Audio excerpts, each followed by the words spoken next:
नमस्कार मित्रांनो, स्वागत आहे तुमचं आपल्या चॅनलमध्ये. आज मैदान पार पडलं निनामपाडे या ठिकाणी.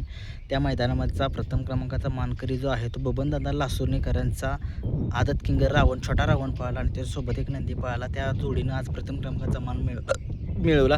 खूप खूप साऱ्या शुभेच्छा. त्यांची मुलाखत काय घेता आली नाही कारण की बाकीच्या छोट्या छोट्या बैलांची मुलाखत घेत होतो आणि ते बबनदादांना खूप उशीर झाला, त्याच्यामुळे काही मुलाखत भेटली नाही. त्याच्याबद्दल दिलगिरी व्यक्त करेन. बहुतेक 1-2 दिवसामध्ये ती मुलाखत दुसऱ्यांदा मी चॅनलवरती घेऊन येईन, काळजी करू नका. आणि आज तुम्ही बघितलं निमसोड या ठिकाणी मैदान पार पडलं. त्या मैदानामध्ये आज बकासूर पळाला होता. या बैलगाडा शर्यत क्षेत्रातला देव बकासूर पळाला आणि बकासूरचा आज सेमीमध्ये पराभव झाला आणि पायरा होता त्याचा चिक्या, हा कुठला दुसरा चिक्या होता आणि तो सुद्धा चांगलाच पळाला. तो पण काही कमी पळाला नाही, बकासूरसोबत चांगलाच पळाला. परंतु आज पुन्हा एकदा बकासूरचा गुलाल जो आहे तो हुलकावणी दिल्या. क्वार्टर फायनलचा गुलाल जो हा मिळवतोय बकासूर, परंतु फायनलच्या गुलालापासून वंचित राहतोय आपला सगळ्या महाराष्ट्राचा लाडका देव बकासूर. आणि आता उद्या आपला सगळ्या महाराष्ट्राचा लाडका बकासूर भुरकवडी मैदानामध्ये पळताना दिसणार आहे. आणि भुरकवडी मैदानामध्ये आपल्याला सांगितलं जातं, चर्चा आत्ता आहे बकासूरच्या नावाची. बकासूरचा पायरा कोण असू शकतो? बकासूर उद्या भुरकवडी मैदानामध्ये आपल्याला पळताना दिसू शकेल. कदाचित सातारा एक्सप्रेस बलमासोबत नाव घेतलं जातं.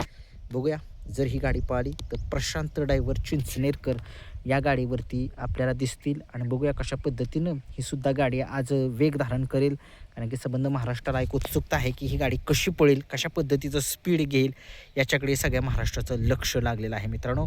आणि उद्याच्या मैदानामध्ये कोणकोणते बैल जे आहेत ते पळताना दिसतील आपल्याला, याच्याविषयी थोडीशी चर्चा करूया. विठ्ठल नानांचा तेजा असेल किंवा चिक्या असेल, या दोघांच्यापैकी एक जण आपल्याला उद्याच्या मैदानामध्ये ओपनच्या पळताना दिसतील. एक टॉपच्याच नियोजनामध्ये ते सुद्धा उद्याच्या मैदानामध्ये पळताना दिसतील.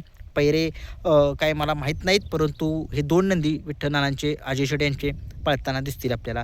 तसेच आपल्याला अजित शेट कारुंडे, तामखडा, आजचे ड्रायव्हर तामखडा यांचा जो चिक्या आहे आता हिंद केसरीचा, जो एक नंबरचा प्रत्येक मैदानामध्ये जाईल ते गुलालामध्ये असतो, असा हा हिंद केसरी अजित शेट यांचा चिक्या आपल्याला उद्याच्या मैदानामध्ये पळताना दिसेल. तो सुद्धा एका टॉपच्याच पायऱ्यामध्ये असू शकेल. बघूया पायरा कोण असू शकतो त्याचा अंदाजित पायरा. मला असं वाटतंय की उद्याच्या मैदानामध्ये बोरकोडीच्या त्याचा पायरा जो असेल तो रायनासोबत असू शकतो, अंदाजित आहे मित्रांनो. बघूया, रायना आणि चिक्या ही जोडी पळताना दिसेल. चिक्या आपला सगळ्या महाराष्ट्राचा लाडका, बघूया कशी कामगिरी करतोय तो सुद्धा. तसेच आपल्याला मित्रांनो उद्याच्या मैदानामध्ये आपल्याला या बैलगाडा शर्यत क्षेत्रातला एक टॉपचा नामांकित नंदी घरणिकेकरांचा राजासुद्धा उद्याच्या मैदानामध्ये पळताना दिसेल. घरणिकेकरांचा राजा उद्या गजा 4x4 सोबत दिसेल किंवा एका चित्र्यासोबत दिसू शकेल. शनी शिंगणापूरकरांचा तो चित्रा जो आहे तो आता त्या मैदानामध्ये दिसत नाही, परंतु जो मिलिटरी ऑप्शनकरांचा चित्र आहे त्याच्यासोबत एखाद्या वेळेस दिसू शकेल. तो सुद्धा खूप दिवसांनी पुनरागमन करेल हा मिलिटरी ऑप्शनकरांचा चित्रा. बघूया काय होतंय. तसेच आपल्याला उद्याच्या मैदानामध्ये विसापूरकरांचा हिंद केसरी कार्तिक सुद्धा उद्याच्या मैदानामध्ये पळताना दिसणार आहे. तो कोणासोबत पळताना दिसू शकेल? मला असं वाटतंय की कार्तिक जो आहे तो सचिन सोबत पळताना दिसू शकेल. बघूया सचिन आणि कार्तिक ही जोडी पळते का, बघूया काय होते. सचिन आणि कार्तिक ही जोडी उद्याच्या मैदानात अंदाजित पायरा दिसू शकेल. उद्याच्या मैदानामध्ये लक्ष्मणराव हा नंदीसुद्धा पळताना दिसेल आणि लक्ष्मणराव एका टॉपच्याच नियोजनामध्ये पळताना दिसेल.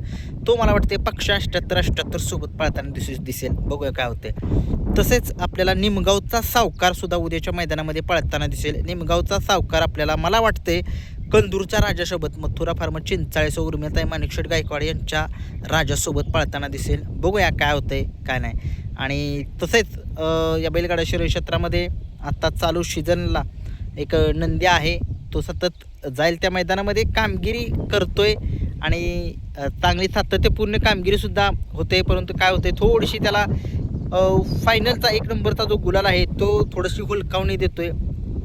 असा हा वेगाचा शेवट सर्जा आपल्याला उद्याच्या मैदानामध्ये पळताना दिसेल. वेगाचा शेवट सर्जा आपल्याला मला वाटते की घरचा साज पळेल बाजासोबत. बघूया काय होते. उद्या बोरकोडी फाटीमध्येच कळेल की नक्की कोणाचे पैरे, संध्याकाळी समजेल. आज पैरे, परंतु बघूया. हे मला वाटते अंदाजित पैरे आहेत माझे काही फिक्स होतील काही नाही फिक्स होतील. बघूया बक्कासूरन बलमा वाटतोय, बघूया काय होतंय.